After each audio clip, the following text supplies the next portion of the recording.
Bismillahir Rahmanir Rahim. Peace be upon you. Welcome to another episode of From the Desk of Ghamdi. This conversation series tackles 23 criticisms, and today it enters its 108th episode. We are here once again to discuss a fresh subject. Ghamdi Sahib, let us commence. We appreciate your presence greatly. The topic at hand regarding the new criticism is that Ghamdi Sahib asserts that the Quran serves as both the scale and the criterion. It is the final word, the definitive statement, the absolute truth. It is by its standards and by its proof that all matters pertaining to the religion are evaluated. The criticism leveled is that Ghamdi Sahib's assertion lacks foundation. The verses of the Quran, which forms the basis of his arguments, do not in fact support this view. Ghamdi Sahib, let me begin by presenting an overall summary of the objection.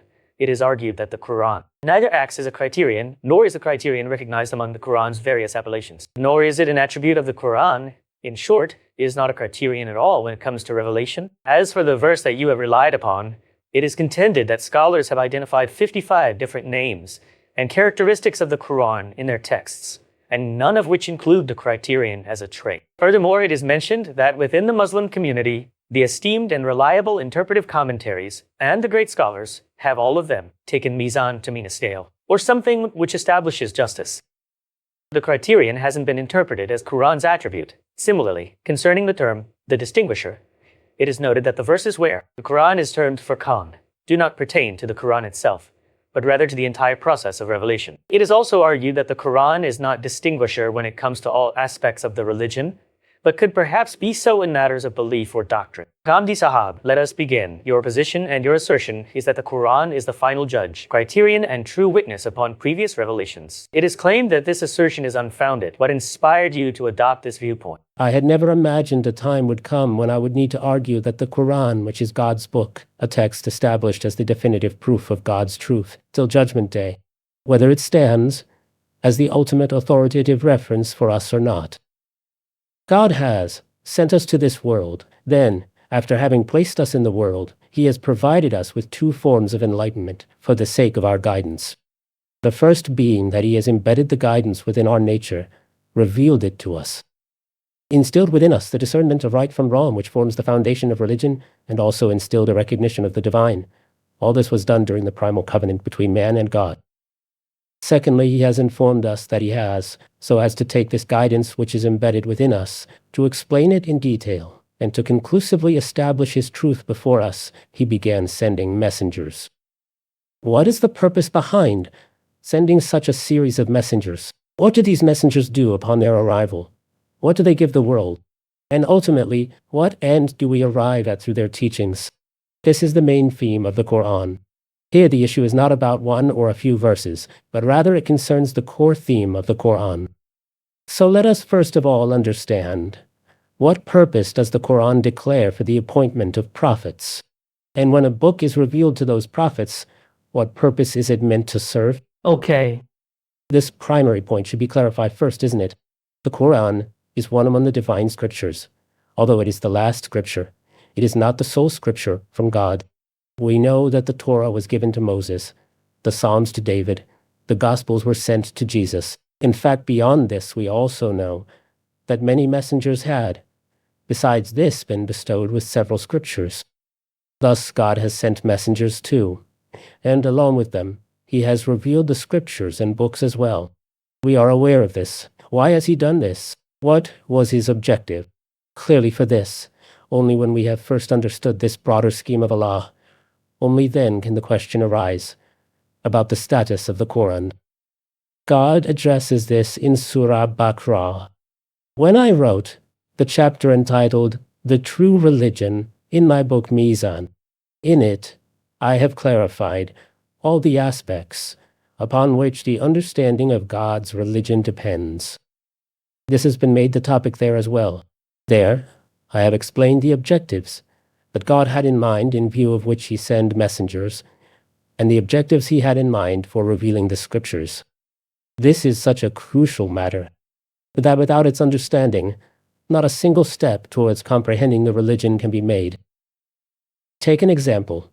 If someone suggests that the prophets came because there were widespread diseases among the people, and medical science had not yet advanced, so the prophets were sent to inform the people that if they were to eat so and so, this would remedy their ailments. Right. Suppose that this premise is accepted, then the entire concept of prophethood would change, wouldn't it? Absolutely. Relations with prophets will change too. Rightly so. The nature of knowledge conveyed by the prophets would shift. Yes, exactly. And its outcomes will change as well, will it not? This means understanding the reasons for the prophet's missions is crucial. Similarly, if you presume regarding the book that the book has been revealed, or the scriptures as a whole were revealed, and the purpose of this was that people tend to need psychological comfort. These scriptures may be given to them. They contain the words of God. They will read them and gain some solace, or they could read them and blow on themselves to ease anxiety. If a person is close to death, then on that occasion, the recitation of the scripture would serve to bring them peace. This will become the source of reward too, and these practices will bring them mental tranquility as well. Right. If someone proposes these as the purpose of the book or of the scriptures, then the same consequences would ensue, right? Absolutely. The nature of religion has changed, and it has been redefined. The objectives which the religion aimed to achieve has now taken on a completely new form. All this would occur, which means that when you raise the fundamental issue, so just as it was important to know this, that our Lord is a wise and knowledgeable being, our Lord never does anything without purpose.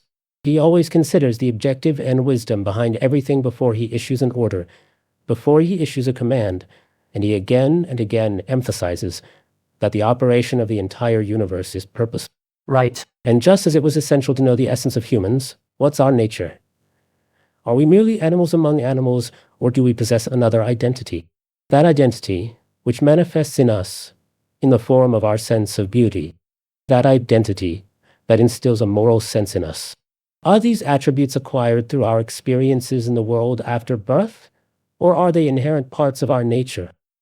Are we designed this way? Is it our innate nature? Depending on which among these explanations you regard as the right one, it will have its implications, and where we err, our entire religious perspective will be affected by it. In fact, the way in which we establish the religious practices, they will in reality encompass our entire religious actions and deeds. Are the 2 points clear? They're clear. Therefore now come, let us turn to God's book, the Quran, and let us ask it. Let's question the Quran about the reasons for the Prophet's appointments and the revelation of the scriptures. The Quran provides answers to this question in many different places. However, for the most part, the answers are often scattered. That is as to its subject matter. The point is mentioned in one place, highlighting one aspect, and in another place, a different point is emphasized. In Surah Baqarah, this topic is addressed in a specific context. And what is that context? The context is this, that some people, because of their hypocrisy, have made this thing a pretext, that there are disagreements among religious people. So when we begin to accept these differences, then the attitude of forwarding an argument as being final should not be adopted. That is, it isn't very reasonable that the entire line of argument should be accepted, and it ought to be recognized and agreed to from beginning to the end. Saying, look, we maintain a positive opinion about Muhammad, the messenger of Allah, that's enough. As to the point that Muhammad, the last messenger of Allah, is final proof of the religion, why must it be necessary to accept it? Hence, hypocrisy is under discussion. That is, hypocrisy is being exhibited by them. The individuals who are unwilling to fully embrace the religion and are hesitant to commit entirely to the religion, they are being addressed. They have some questions. They have certain objections. Considering their perspective, the Quran states this. This is the 213th verse of Surah Baqarah, which I will now present before you. I have already explained its context. That is, I have clarified some of the context here. At the beginning of these verses, I have included the following sentence for clarification. They use these disagreements as an excuse for their hypocrisy. What is the reality behind it? The attitude of hypocrisy. Hypocrisy has been adopted by them. When the expectation of a single-minded devotion to religion is being articulated, then it cannot be that you accept one thing and omit another. It can't be تُؤْمِنُونَ بِبَعْضِ الْكِتَابِ وَتَكْفُرُونَ بِبَعْضِ الْكِتَابِ. Right. To justify their duplicity, they use disagreements as a pretext. How do they justify this pretext? I have explained further. Meaning they argue that the distinction between good and bad is not so evident that we should become absolutely devoted. You must have seen in present times too. It is claimed, oh, there are many disagreements, so if someone insists that this is the truth, it is not very reasonable. that the distinction between good and bad is not so evident, that we should become absolutely devoted. There are differences in it. The disagreements among them validates this standpoint, that in this matter, meaning regarding the question of good and evil, it is not possible for any person to say anything with finality. Therefore, the ongoing dispute which persists, that is the dispute that was happening at that time between the Messenger of God and the polytheists of Arabia. Along with them are the Jews, and there is a dispute between the Jews and the Messenger of God. There are Christians, and there is a dispute between them and the Messenger also. So they argue, therefore, in dispute which is current. The neutral stance we have taken, only that is appropriate. What's that attitude? مُذَبَّذِينَ بَيْنَ ذَلِكَ. To try to keep everyone happy, they aim to please us, and to please them as well. Religion expected them to commit to the truth, so I have provided its context, that in which context the Quran has made this a subject. Now, let us hear the verse. It is كَانَ النَّاسُ أُمَّةً وَاحِدَةً فَبَعَثَ اللَّهُ النَّبِيِّينَ مُبَشِّرِينَ وَمُنذِرِينَ وَأَنزَلَ مَعَهُمُ الْكِتَابَ بِالْحَقِّ لِيَحْكُمَ بَيْنَ النَّاسِ فِيمَا اخْتَلَفُوا فِيهِ وَمَا اخْتَلَفَ فِيهِ إِلَّا الَّذِينَ أُوتُوهُ مِنْ بَعْدِ مَا جَاءَتْهُمُ الْبَيِّنَاتُ بَغْيًا بَيْنَهُمْ فَهَدَى اللَّهُ الَّذِينَ آمَنُوا لِمَا اخْتَلَفُوا فِيهِ مِنَ الْحَقِّ بِإِذْنِهِ وَاللَّهُ يَهْدِي مَنْ يَشَاءُ إِلَى صِرَاطٍ مُسْتَقِيمٍ. As mentioned, this is verse 213, and I have already explained its context and the circumstances under which this verse was revealed. Now listen to the translation. They utilize these differences among people as a pretext for their hypocrisy. They must understand that. Now observe the starting point of the Quran's argument. They use disagreement as pretext to justify hypocrisy. They must know that humanity was a single community. Previously, That is, it was not that different religions were bestowed, or that guidance was varied. Even in current times, if we closely observe, there is a very large proportion of world population in tens of millions who have this point of view, that Prophet Muhammad, peace be upon him, is God's messenger. And there have been other messengers of God. Hence, it's not necessary that every person should accept Muhammad, peace be upon him, as their messenger. In the subcontinent, many people have come. One person has chosen an individual for his philosophy. Another has chosen a different individual. Even today, one may choose whomever and in whatever one finds respite. Thus, determining right from wrong should not be contentious. This is a point of view, and this point of view is shared by millions. They must understand, God states that this perspective would be valid only on that occasion when God himself chose to give guidance to people in various ways. That is, one guidance was given to one person and another to someone else. However, God has revealed only one religion. okay, People were just one community. That is, God says that when he created this world, or when he created humanity, he bestowed upon them the same religion. They were obligated to adhere to this singular religion, and they only believed in this. Therefore, the guidance, the paths to reach the truth. Different faiths, religion, how can these be different? All originated from a singular source. This is the initial response. So why you cite differences as a pretext? How have these differences emerged now? We will explain it to you. There were no disputes from the Almighty God. God did not send down more than one religion.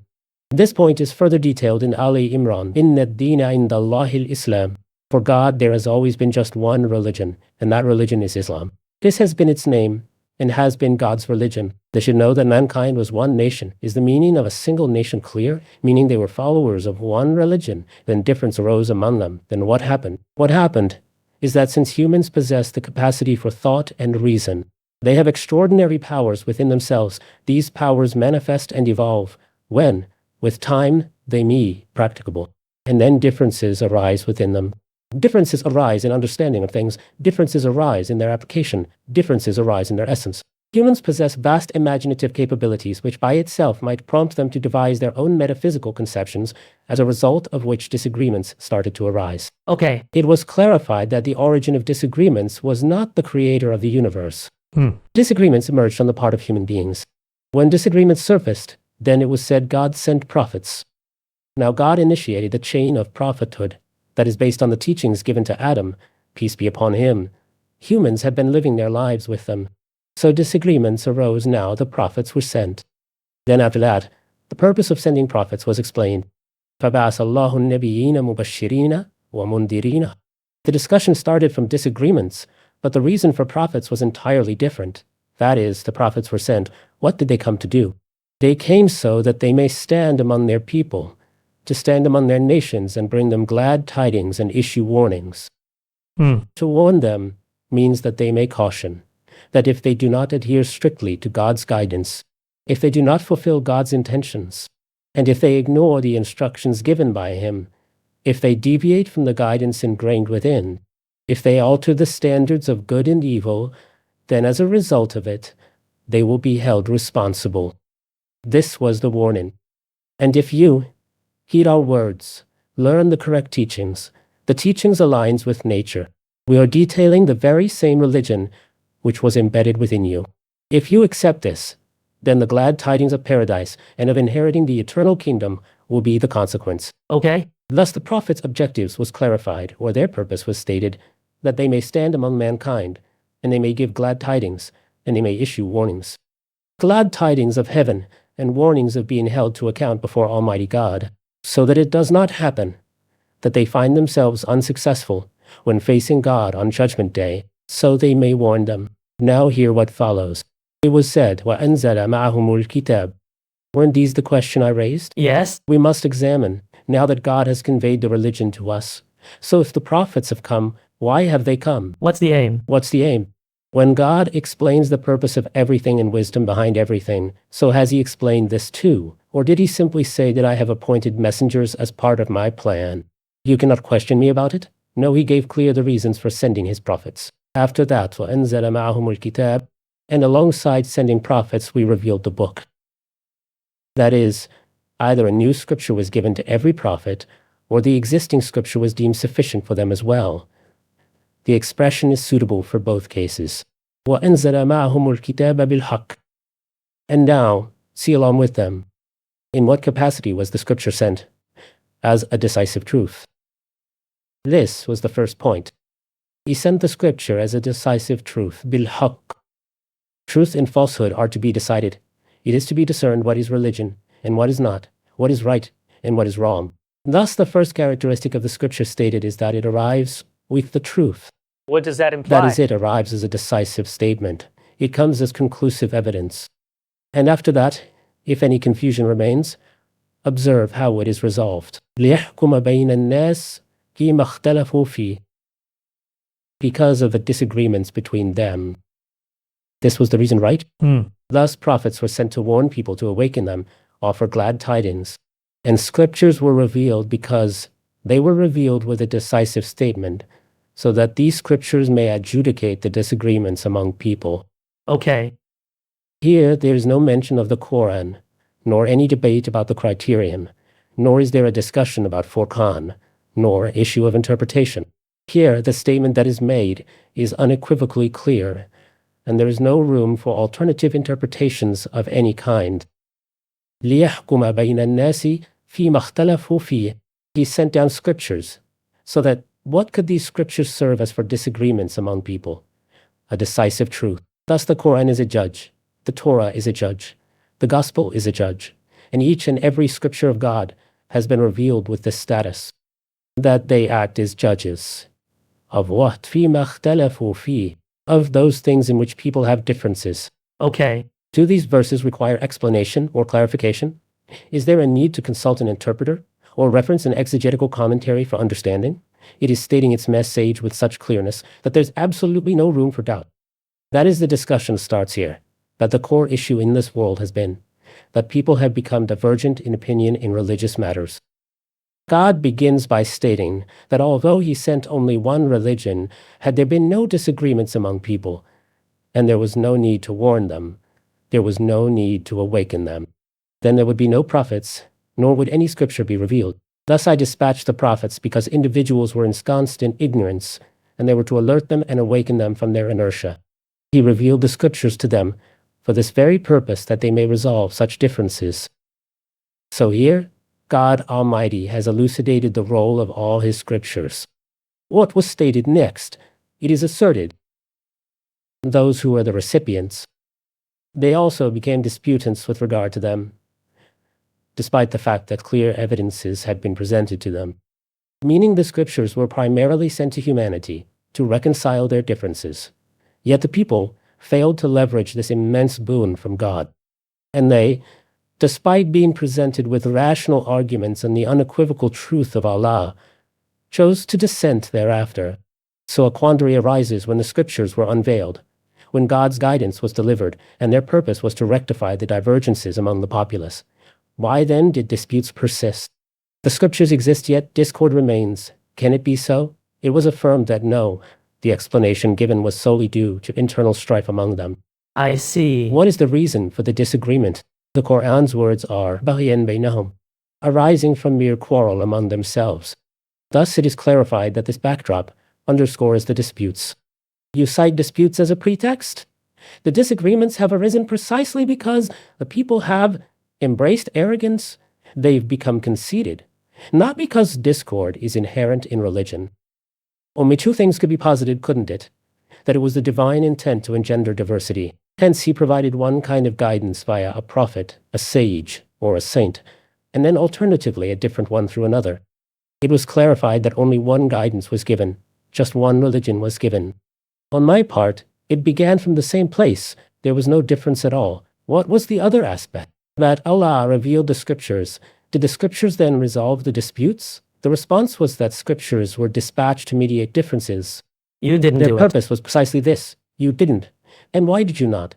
Simply because of your interpersonal disputes. It was stated then those who believed in the Quran, now referring to God's book, the Quran.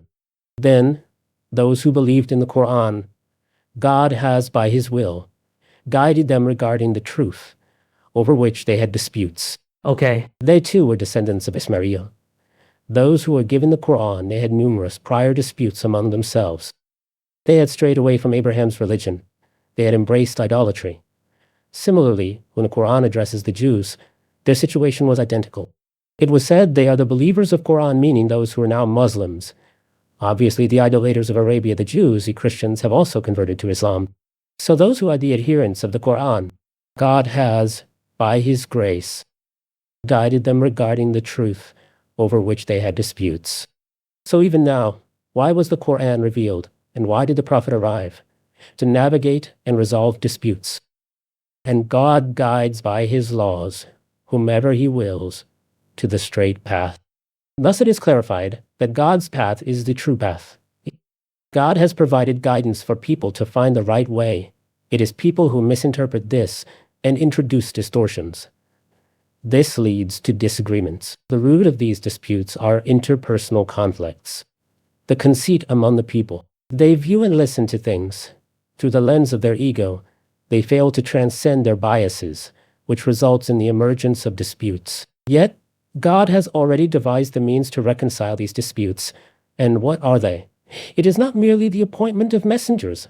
Alongside them, He has revealed the scriptures, and the role of all scriptures is to act as the arbiter to adjudicate and reconcile all disputes. It is clear now. The Quran, too, is one of God's scriptures. Thus, why shouldn't the characteristics ascribed to all scriptures apply to the Quran? And what is conveyed in conclusion? That to whom God has bestowed the Quran, who are now its believers, they too are provided for the same reason, that it guides them in their disputes.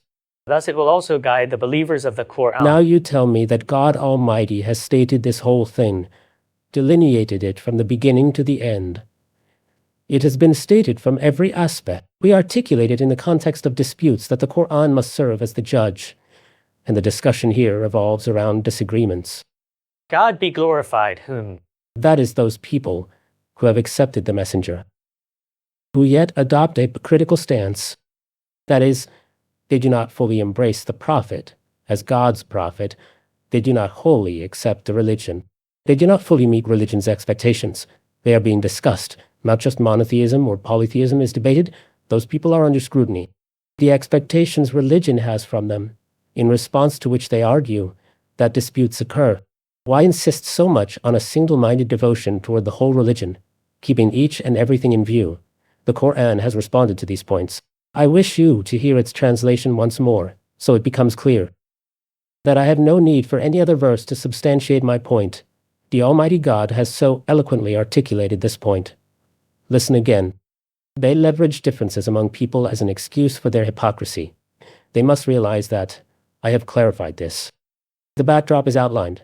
They should know that mankind was just a single community. Then differences arose between them, so God sent prophets as bearers of glad tidings and as warners. This statement clarifies the purpose of sending prophets. Thus God sent prophets as bearers of glad tidings and as warners. Although the scripture accompanies the prophet, however, both have been mentioned separately, and with them, he revealed his book as the definitive truth.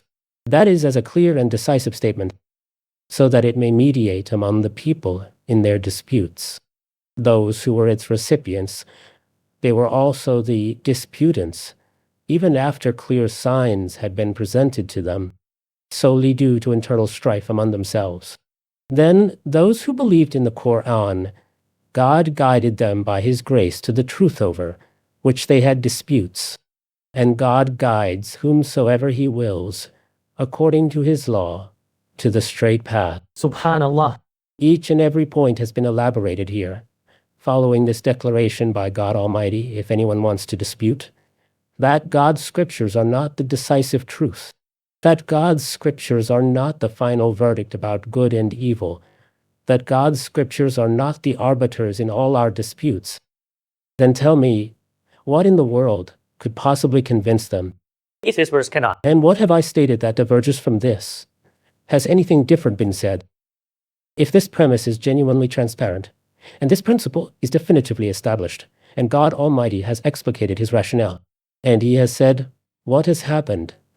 And let me reiterate, the subject itself is why do disputes arise, and what is their resolution, and to what should one refer in the event of disputes, and what is that thing which must serve as the judge in disputes?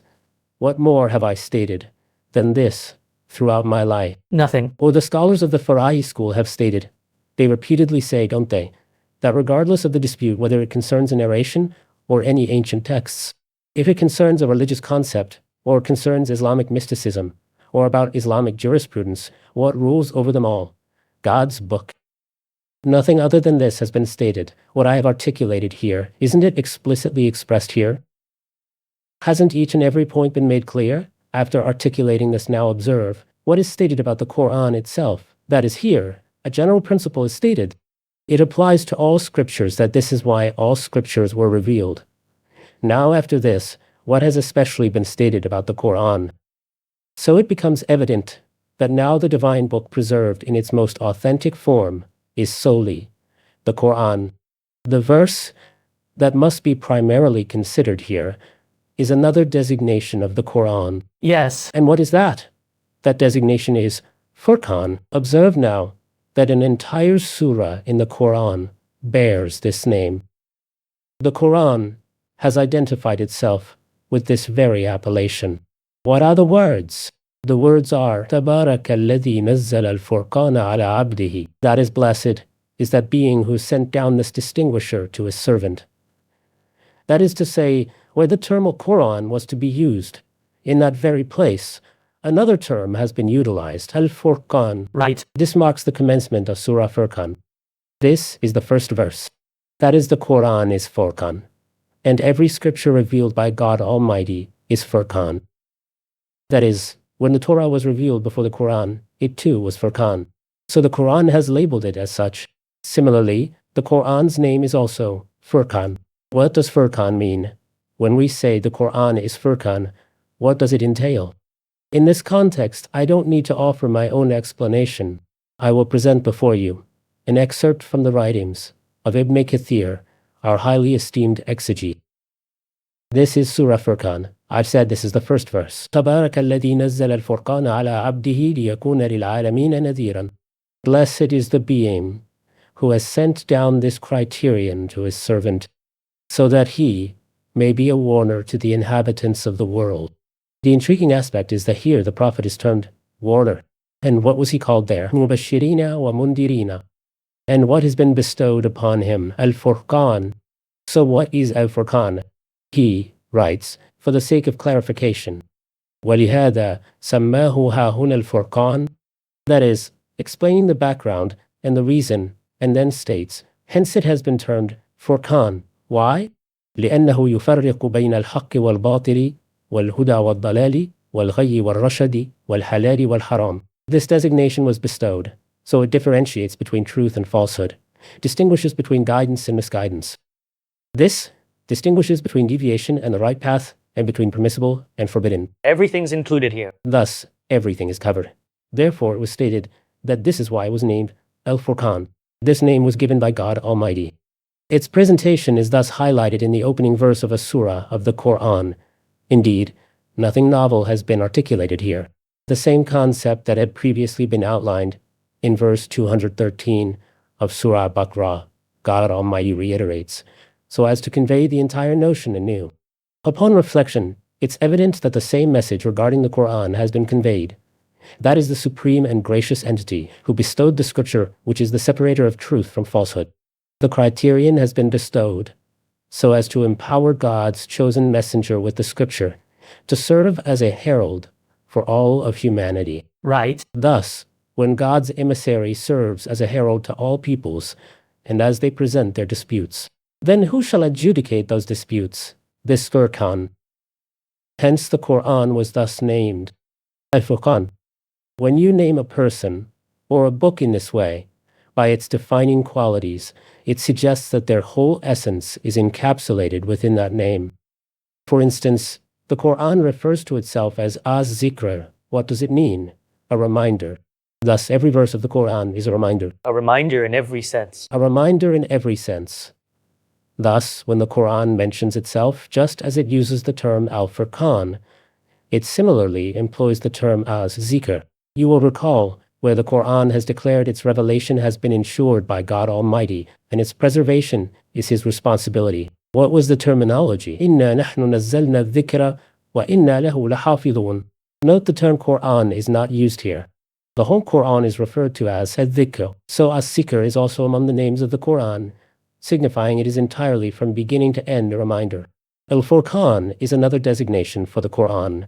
Thereby every word within it serves as a balance, a scale for a discerning truth from falsehood, and an adjudicator between them. I have shared this perspective with you. That is, the interpretation I present of Furqan isn't of my making.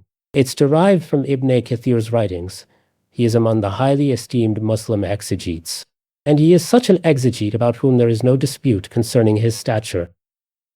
That is, if you seek to consult those commentaries which enable you to grasp the insights passed down from earlier generations, then you would turn to Ibn Jarir or Ibn Kathir. The full corpus is found authentically only in Ibn Kathir. Thus I have relayed his viewpoint. What according to him is the Quran? And when it's referred to as Al-Furqan, what does it signify? This explanation, I trust, is clear. It is clear. Moving forward, let us now consider. It is acknowledged that all divine scriptures were revealed with this intent. The Quran is but one of these scriptures. And as a scripture among these scriptures, just as the Torah was a distinguisher, so too is the Quran. The Quran itself makes this declaration. When it makes this self-declaration, it raises a question. What was that question? The question pertains to the point that if the preceding scriptures were also criterion, then how does the Quran relate to them? Meaning, what if disputes arise among these? What would happen? What would be the situation had those scriptures remained in their pristine form? Then between them and the Quran, there wouldn't be any discord concerning the fact that those were God's scriptures. Yes. It is true those scriptures haven't reached us in their original languages. One cannot assert with certainty that they are, word by word, the very scriptures God has revealed. Such affirmation is possible for the Quran. Hence, the Quran's precedence is present at a logical level. However, does the Quran assert this status for itself? That is to say, does it claim it is this scripture based on which all those other scriptures are also to be evaluated? Is one to study those scriptures, derive conclusions regarding them? The Quran also addresses this. That is, it outlines the nature of those scriptures. Now observe, this is the Surah Maida, and it is the verse 48 of Surah Maida, in which God Almighty discusses this topic. That is, which topic? That of the relationship of pre-existing scriptures with the Quran from this perspective. If and when there is a contradiction between these scriptures and the Quran, then how does the Quran become the decisive and final argument? God Almighty, in the Surah Maida, I am now explaining the context, mentions that He has revealed the Torah, mentions that He has revealed the Gospel, and what guidance those scriptures contain. He informs that the adherents of these books until they embrace the Quran must continue to follow these scriptures. These contain God's directives and illumination, offering guidance to them, all of which is elaborated. After addressing all this, and when discussion reaches verse 47, now the divine focus shifts. And thereafter, God addresses the final prophet, that is Muhammad. God's peace be upon him, and see what is being said. He says, وَأَنزَلْنَا إِلَيْكَ الْكِتَابَ بِالْحَقِّ مُصَدِّقًا لِمَا بَيْنَ يَدَيْهِ مِنَ الْكِتَابِ وَمُهَيْمِنًا عَلَيْهِ فَاحْكُمْ بَيْنَهُمْ بِمَا أَنزَلَ لِلَّهِ وَلَا تَتَّبِعِ أَهْوَاءَهُمْ عَمَّا جَاءَكَ مِنَ الْحَقِّ. Then, O Prophet, the interpretation is, then, O Prophet, we have revealed to you this book. Notice the expression used, bilhaq, as a decisive statement. When the principle was stated in Surah Baqarah, what was said, we have revealed the scripture through them, أَنزَلَ مَعَهُمُ الْكِتَابَ بِالْحَقِّ. Then after that, when referring to the Quran itself, it was said, تَبَارَكَ الَّذِي نَزَّلَ الْفُرْقَانَ. There as well, this same thing was stated. And now it is said, O Prophet, we have sent down to you this book, as a decisive statement, and in corroboration of the scripture which came before this. Confirming it. That is, clearly, the indication is toward the Torah, and its complement, the Gospel, follows. That is, the laws which were in the Torah, the Gospel has stated its wisdom. In corroboration of the book before it, after that, a term follows, وَمُهَيْمِنًا عَلَيْهِ, which is standing as its guardian. Thus decide this, that is to say, those who already rest faith in the scripture, thus decide this according to the law which God has delivered, which has been divinely revealed. Do not engage in capricious deviations from the truth delivered unto you. What is conveyed? This scripture now delivers the divine verdict.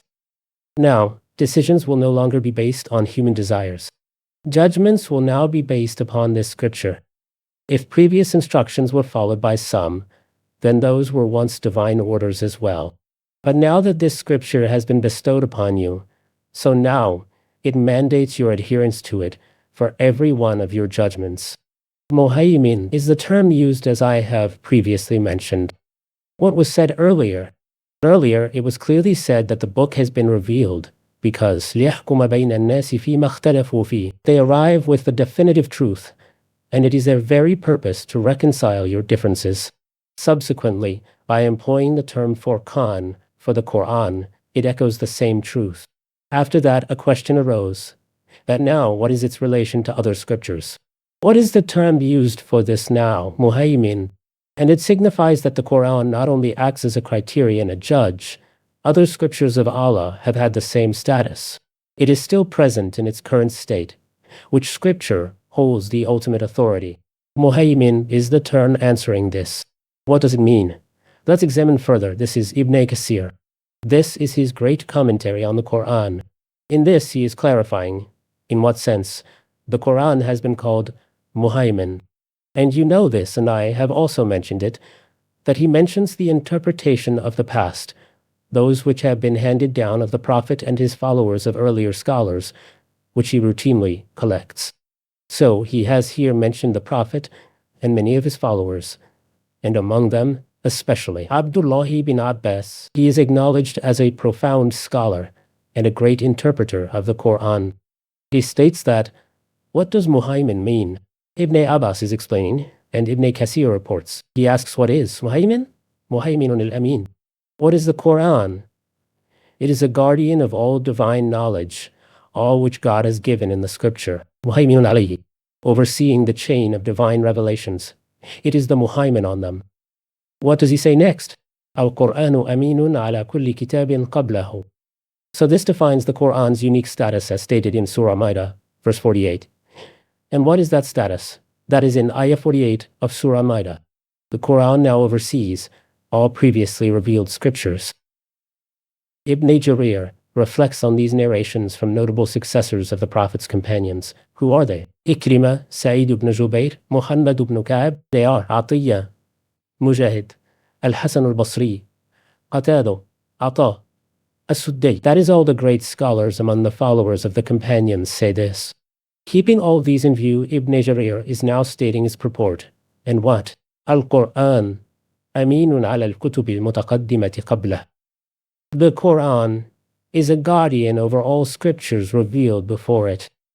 فما وافقه منها فهو حق وما خالفه منها فهو باطل. Therefore, whichever book in the future contains that which aligns with the Quran, then it is the truth.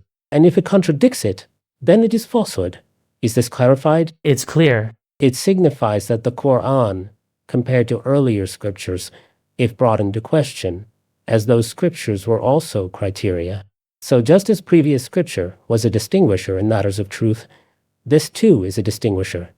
But now, since those scriptures are not preserved in their original form, any contradiction within them is adjudicated by the Quran. It acts as their guardian, and it is their trustee.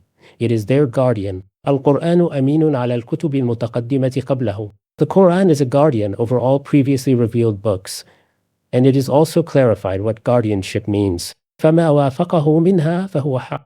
Whatever aligns with it is the truth. And further, وَمَا خَالَفَهُ مِنْهَا فَهُوَ بَاطِلٌ. Ibn Abbas's quotation is cited for further clarification. أي حاكم على ما قبله من الكتب. That is, this is hakim. In fact, it's this which must decide.